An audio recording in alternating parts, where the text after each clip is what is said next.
So I'll just welcome you to the show and we'll get started. Okay. All right. Jessica, welcome and thank you so much for being here. Thank you for having me. I'm so excited to be here.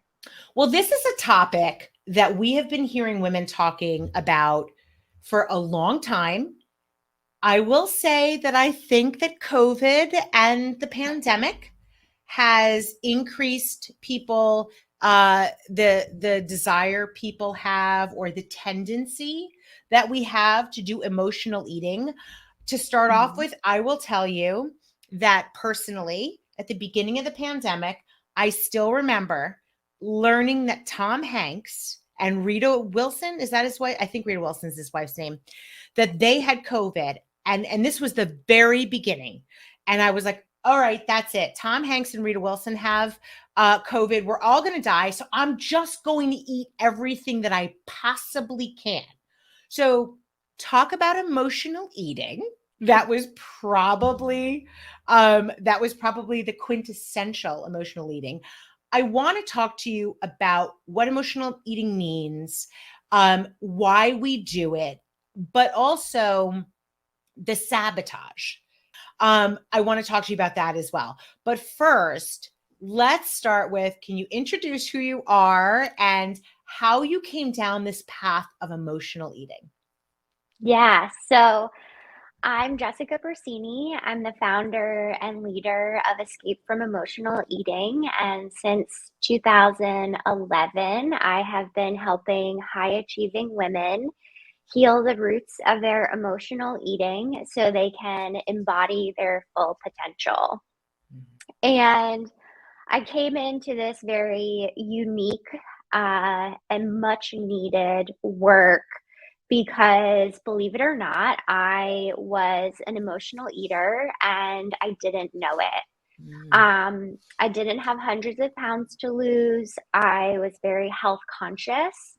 But as I was getting older and life was getting more overwhelming and more stressful, food was always there for me. It was the thing that I would go to when I was stressed. It was how I calmed my anxiety. When I was overwhelmed, it would ground me. I always had snacks in my bag. I would eat when I would travel. Like it was just, food was always, it was like my best friend, my safety blanket. And as life got more overwhelming, my relationship with food became such a source of self-sabotage to the point where it was like I had just started my business and I was doing general health coaching at the start. And I remember going to get on a call with a potential client and being so nervous and so anxious that I remember very vividly standing in front of my pantry and just shoving dark chocolate in my mouth to like right up until the phone rang. Yeah. Um, Yeah. and I just really had reached this point where I was like, what is wrong with me? Like, I know that I shouldn't be doing this. Yeah. At that point, I had already gone through nutrition school. Like already had a background in health and wellness. And I was like, I feel so out of control. Um, and it was at that point that I started to feel very hopeless, but there was also this part of me that was like, I kind of had this inner knowing, like I wasn't put on this planet to have this issue with food and there not be a solution. Like Yeah. it didn't make sense to me that I was like put on this planet and given this like cross to bear, so to speak, and not have a way out. And that's when I started to look into like getting support. And I remember a lot of what I saw were in the extremes. It was either for someone who had ton of weight to lose, and I didn't fit into that mold, Mm-hmm. or someone who had a very severe eating disorder like anorexia or bulimia, and I didn't Mm-hmm. fit into those molds. Right. And I was sort of like, well, where do I fit in? Mm. Because I know a lot about health and nutrition. Mm-hmm. I just can't get this emotional eating Mm. under control. Mm. And that was really what stuck with me as I did start to discover and heal my own relationship with food, was that there had to be other people like me who were, high achievers, very health conscious, who didn't fit into the extremes and Mm-hmm. needed more of like a middle road to really heal and Yeah. have a healthy relationship with food. And Yeah. that's what really brought me to my work today. And now it's been 6+ years since I've emotionally eaten. I feel like the true test was making it through the pandemic, Mm-hmm. and not reverting back to old patterns, Mm-hmm. and just continuing to strengthen the really healthy, peaceful, nourishing relationship that I have with food and my body. Yeah. Okay. Well, let's start with, how do you know if you're doing it? How do you know if you're doing emotional eating? Yeah. So I think it would be fun for the listeners, and maybe you included, to just give like a quick self-assessment. I love doing this in my workshops, and particularly with clients when I first start working with them. And I'll just read a couple of true and false statements. And, for those who are listening, if you have a piece of scrap paper, grab it, Mm. or open up the notes section of your phone. And I'm just going to read a few statements. And if the statement is true for you, just mark down true. If it's false, mark down false. And then if you're in that gray area where you're like, yeah, sometimes do that, still mark it as true, just because emotional eating can be a cyclical experience, Mm. and doesn't necessarily have to happen every day for us to experience it. Yep. So, you willing to play with this?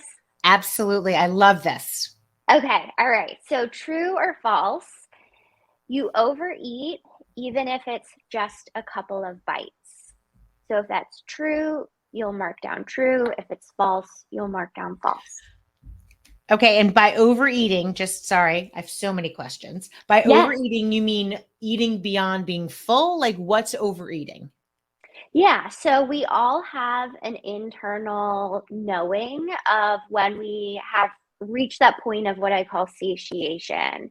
Overeating is when we override that, when we're like, just a little bit more, or I still have food on my plate, I'm going to keep going. So that's Mm-hmm. overeating. It's Got not about the quantity of what you eat, it's about hearing or feeling that sense of it. Yep. fullness and moving beyond it.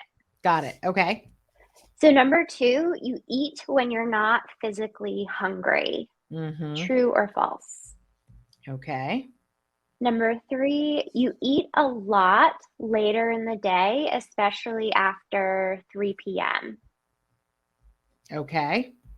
Number four, you spend a lot of time thinking about food and your body. Okay. Number five, you can't seem to lose weight no matter how healthy you eat. Okay. Number six, you feel like you can't trust your body or you'll lose control and eat everything.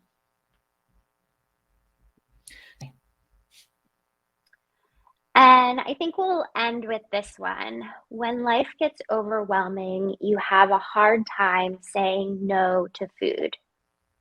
Okay. So, for Okay. everyone who's listening, I recommend going back and just tallying up how many were true.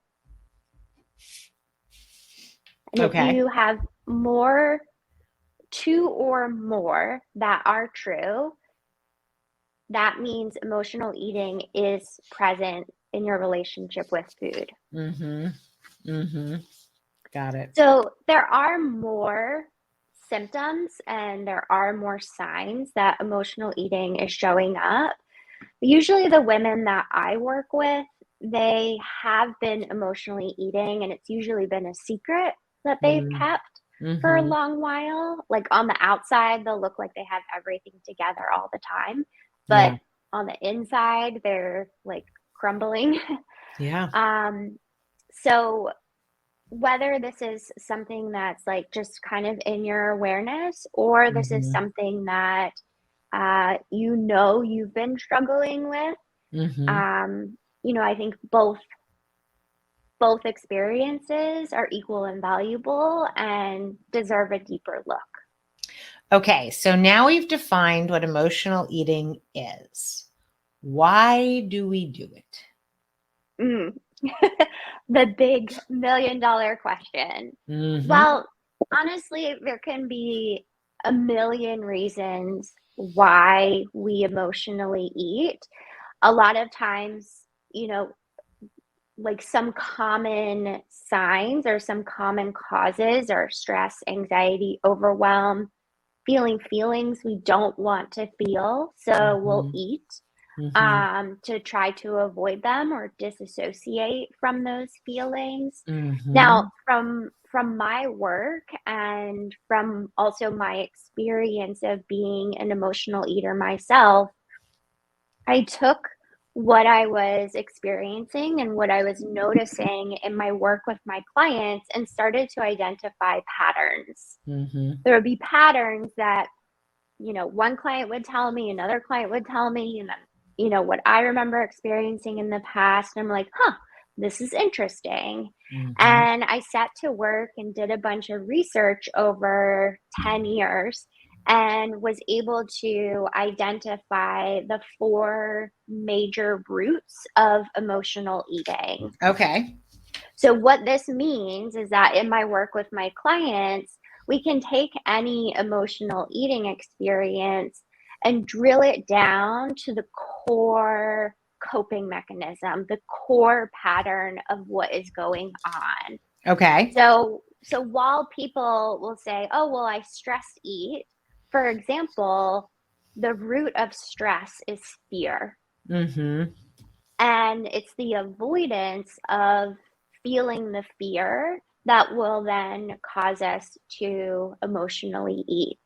Okay, so So, that's number one, right? Is yes. that number one? So there are four So, emotional roots mhm, to emotional eating.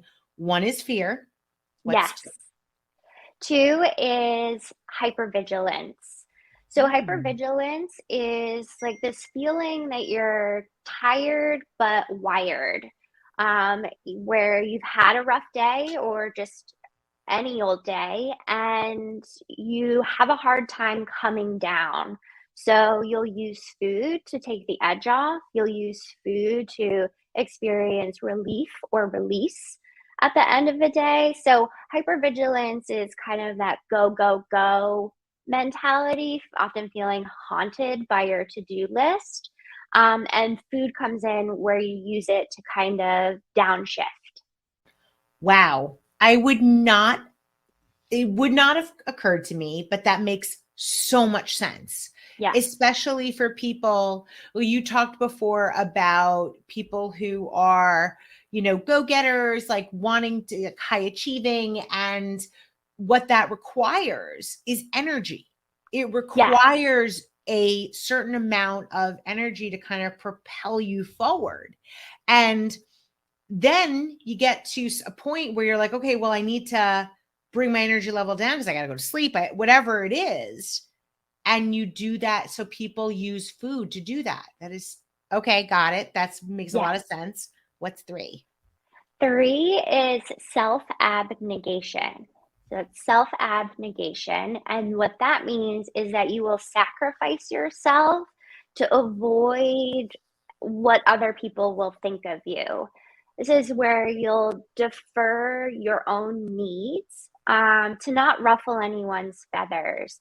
Women are notorious for this. Mm, It's like baked into our patriarchal culture to mm, defer our needs to men or to the needs of our family. And then we're left eating, crumbs while everyone else is eating a banquet. So self-abnegation is a continual sacrificing of self.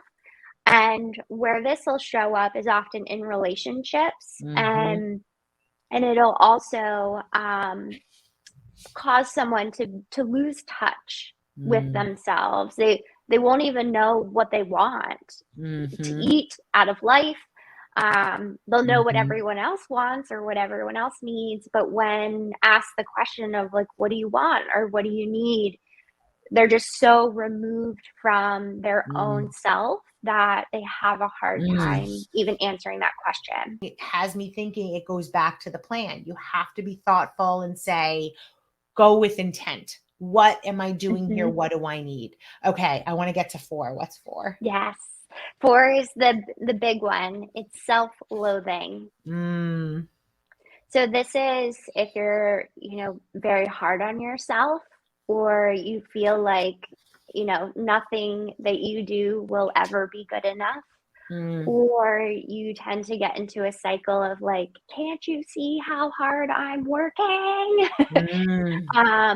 And that attack or that cycle will then become inverted, and it becomes an attack of self, where you just don't feel good enough. You don't feel pretty enough. You don't feel, that you're doing enough, that you're never quite measuring up. And that's a very dark and difficult place to live life from. Yeah. Okay. These are all, okay. So now we've got the 4 emotional root causes. Yes. What can we do about it? So when I work with my clients, it's definitely a multi-layered process. So one of the first steps that we take in our work together is what I call building emotional fitness. This is where we start to learn how to shift out of that hypervigilant, stressed out, fight, flight, freeze state, and how to downshift our nervous system in a healthy, aligned way. I believe this is important for all of us to know, especially in the world that we're living in today, where life isn't getting any easier. We just need to learn a better way to manage it all. This is where I teach my clients tools like digesting emotions and the fear flush, so that when overwhelm, stress, and anxiety comes up, we have a healthier way of handling it, and one that doesn't lead us to the pantry or eating till we're numb. And then from there, it's about starting to untangle our physical hunger from our emotional hunger. Most of us know when we're hungry, and when we're full, the hard part is listening to it and aligning ourselves with it and honoring our bodies, because our bodies are not, computers in a technological sense. They are very complicated, very intuitive, and a lot of different factors influence them. And what that is really about is understanding that while we have a physical body, we also have an emotional body, and she needs to be nourished. She needs fulfillment. She needs support. And so many of us can overlook that. And if we're not having our emotional needs met or tended to or fulfilled, they will act out in whatever has the least resistance. Usually it's with food or other vices like shopping, alcohol, relationships, things like that. And then that has really set the stage for us to get to the roots and really start to meet unmet needs, repattern hypervigilance, repattern cycles of self-loathing and self-sacrifice, so that we're coming into alignment. And Mm, from that alignment, we're no longer wasting our time, energy, or resources worried about food or our bodies, and we're able to take our energy and direct it to our life purpose yeah. and to really embody our full potential. Yeah. And it's just been, I really believe that my work is such a gift because when my clients reach a point where they're free from emotional eating, it's like the world completely opens up for them. Yeah. And it's just beautiful to see the change that a woman can impact when she is no longer in this self-sabotaging cycle of Yeah. emotional eating. Yeah. Yeah. Oh my gosh.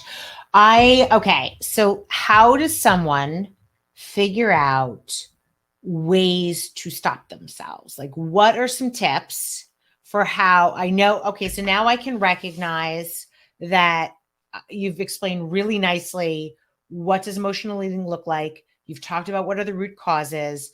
You talked about the fact that we can do something about it. So, let's say I'm in it, what should I do? So when I work with my clients, I actually work before an emotional eating experience even happens. Mhm. So by the time we are emotionally eating, we've already lost ourselves. We've already Mm. disconnected. We've already disassociated. Yeah. Sure, we can hide the cookies or whatever food we're going to eat, but the real work happens before we even find the pantry. Okay.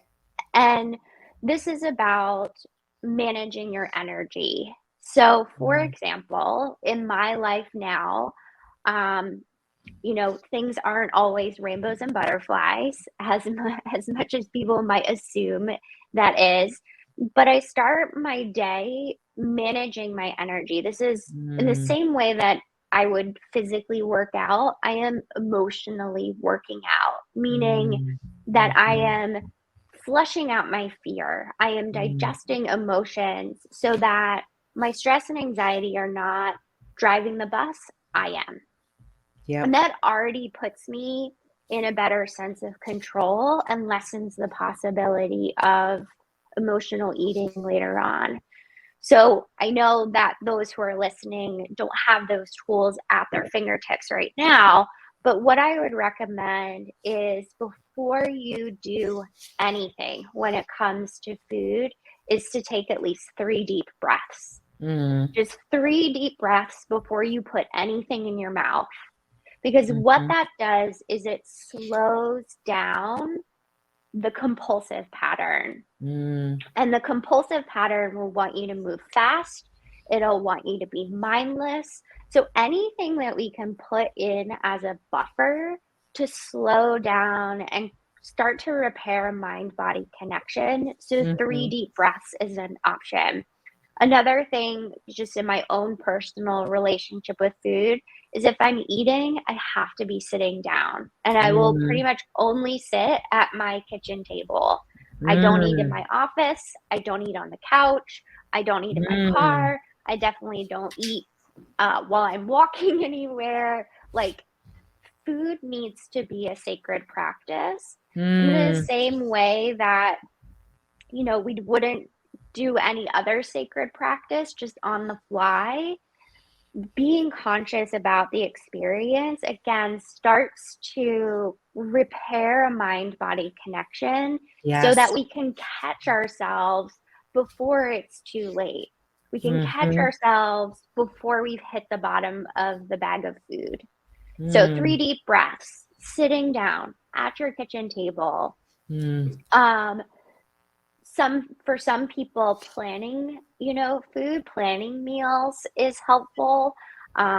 There's a lot more that we can do like in the moment, but as I said, I believe that the real work starts when we wake up in the morning. Yeah. And where is our mind, where is our energy, Yeah. where is our emotions, so Yeah. that we're feeding our needs before 5 o'clock rolls around and we're rummaging through the pantry. So let's talk quickly, if we can, about how somebody, I've heard you talk about earlier, um, thinking about what are some of the healthy, fun things I can do versus the FU fun things. So I'm going to Yeah. ask you first to describe what the FU fun is versus the healthy fun. But if you could also then talk about how it's about, you're ultimately going to have to start thinking about what are fun things for me? What am I passionate about? Some tips that you can give people to start thinking about figuring out what those things are. Yeah. So the FU Fun conversation started with a client of mine who kept saying to me, but Jessica, emotional eating is fun. Like cookies are yummy. I like chocolate. Like I like candy. Like you can't tell me that this isn't fun. And I'm like, yes, Jen, it is a kind of fun. And there is a spectrum of fun. And I was telling her that the kind of fun that she was engaging in by eating foods for her that she literally could not digest and it was making her sick. She would have Mm, diarrhea. She was having all these stomach issues. And I was like, Jen, the kind of fun that you are describing to me is like an FU kind of fun. It is a self-sabotaging. It's not getting you anywhere. You're mm, having a hard time showing up in your business and for your clients. Like mm, is it fun in the moment when you're eating it? Momentarily, I could agree with that. But in mhm. the long run, it is really, you're giving yourself a big FU. It is Yes. not serving you. So I Mhm. was telling her that there's different qualities of fun. And in order to heal our emotional eating, we want to start aligning ourselves with fun that doesn't come with an FU, Yes. right? It's Mhm. in the same way that, like, for some people, drinking might be fun, but Mhm. for some people, that comes with a big FU the next day where they're Yeah. not feeling well. Yeah. Like myself, like I do not feel well when I drink, so I don't. Mhm. Yeah. And so we have to start asking ourselves, what is fun Mhm. if it's not coming with this sabotage? Yeah. and and it really makes a person think, Mm. and what we're really talking about is fun that is pure, Yeah. that it comes with joy, it comes with a sense of expansion. It is like pure loving energy. I love that. And, I think it does require a certain amount of self awareness, which we have covered many times before in this show. How does one get more self aware? What I will just say, and I would love to get your perspective on this, if you have a tip or two that makes sense. But one of the things that we hear over and over again from people who, have worked in the space of self awareness is that journaling can be a great way to do that because and it's also maybe a way for you to do what you talked about before, repairing the mind body connection. Because when I'm sitting and journaling, it's almost natural that you're making those connections while you're writing. But do you have anything else that you would recommend aside from, let's say, writing and journaling that help with self-awareness? Yeah, I really believe there's so many things. It's almost about setting the intention that whatever Mhm. you choose, whether it's journaling, whether it's a yoga or movement practice, Mhm. um, whatever method that you're picking up, to set the intention to use that method to deepen your self-awareness. Mhm. So for some of my clients, writing bridges that mind body connection. But for some of my clients, journaling doesn't really help. So they have found that talking it out is Mm, what helps them yep. create mind-body connection. So Yep. obviously we do that in our sessions, but if they're not in a place where they can talk it out with someone else, they use the voice memos on their phone and then go back and listen to themselves. Um, Interesting. Yeah, that's a great one. That's a great one. yeah. For some people, they're more kinesthetic. So that's where a movement practice can come in. A Mm, yoga, um, mindful walking can mm, be a way to bring a mind body connection. So it really depends on the person and finding mhm. like what works for you Yeah, and letting that be okay. I yeah, think we really come from a world, particularly when it comes to health and self-care, we kind of have this expectation that like a one size fits all. And I really don't believe that. I think yeah. we come from many different colors, many different sizes and shapes. Mhm, So journaling, talking it out, even drawing for the mm, artists, mhm, sometimes drawing out our feelings mhm, can be a very mind body awareness exercise. mhm. So I'm sure I could keep going on, but those would be my Yes. suggestions. No, I love that. I mean, those are so useful, Jessica. I think that the theme, though, of making that mind body connection, because, and it sounds, I have to say, like, had you just said to me at the top of this, as we started talking, oh, you need to make mind body connections, I'd be like, what is that? That's like a lot of woo woo. But it's not when you think about the fact that we are, if you go back to what you said before, that when we are frequently eating and trying and like in a way fueling our body, we are really trying to satiate emotional hunger, which is the mind, right? And Right. so if you are not connecting the what's going on with in your mind with what's going on in your body, you that there's like a huge missing piece there. So, Right. and this has been so insightful. I am so happy that we had the chance to chat today. If people want to follow you and continue it to like understand a little bit more about what you're doing, what is the best way for them to do that?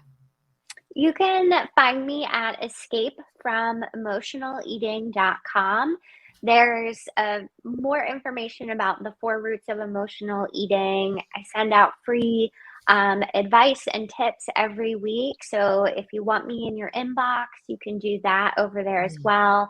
That's escapefromemotionaleating.com. Awesome. Thank you, Jessica. I appreciate it. Thank you.